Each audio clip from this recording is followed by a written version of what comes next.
Posisi kaki tidak rapat dan tidak direnggangkan berlebihan seukuran bahu bagian luar. Dalil dan keterangan ketika berdiri sebelum takbiratul ihram, posisi kaki tidak rapat dan tidak direnggangkan berlebihan seukuran bahu bagian luar. Dalil 1, firman Allah Subhanahu wa taala dalam Quran surat Al-Baqarah ayat 238. Hafidhu 'alas sholawati was sholatil wusta wa qumu lillahi qanitin. Peliharalah semua salatmu dan peliharalah salat wusta. Berdirilah untuk Allah dalam salatmu dengan khusyuk. Dalil 2. Faqala Abu Humaydis Sa'idiyyu ana kuntu ahfadhukum li sholati Rasulillah sallallahu alaihi wasallam ra'aituhu fa idza rafa'a ra'sahu istawa hatta ya'uda kullu faqarin makanahu. Sahih Bukhari 785.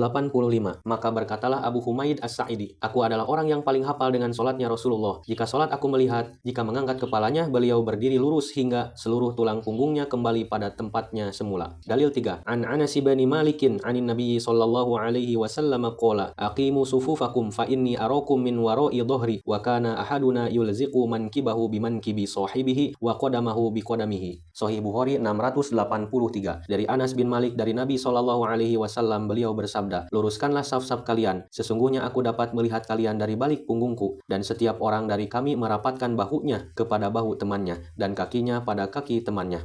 Dalil 4. An Uyainah bani Abdirrahman qala kuntu ma'a abi fil masjid fara'a rajulan sofan baina qadamayhi faqala alzaqa ihdahuma bil ukhra laqad ra'aitu fi hadzal masjidi 18 min ashabin nabiyyi sallallahu alaihi wasallam ma ra'aitu ahadan minhum fa'ala hadza qatt. Musannaf Ibnu Abi Syaibah jilid 2 halaman 109.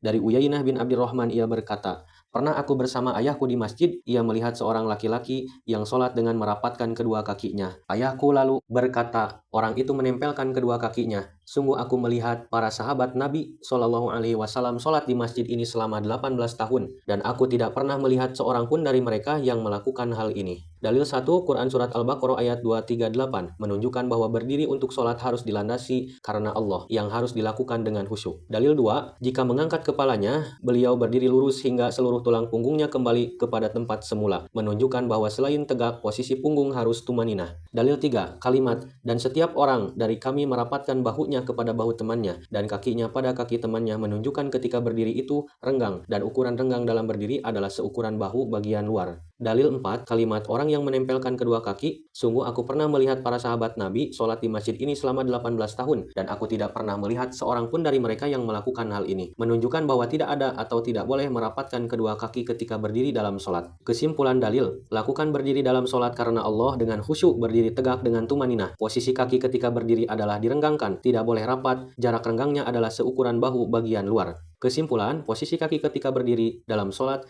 tidak rapat, tidak renggang berlebihan adalah posisi kaki yang ukurannya tidak boleh rapat tetapi renggang sesuai kenyamanan atau tumakninah dengan acuan bahu bagian luar. Catatan tentang berdiri. Adapun tentang posisi jari-jari kaki, tidak ada dalil yang langsung memberikan gambaran kepada kita tentang hal ini. Untuk itu, kalaupun ada dengan dalil umum menghadap kiblat, itu pun hanya bersifat anjuran, bukan dalil. Oleh sebab itu, maka posisi jari dikembalikan kepada teks hadis umum dan dengan tidak melupakan tumakninahnya kita dalam qiyam atau berdiri.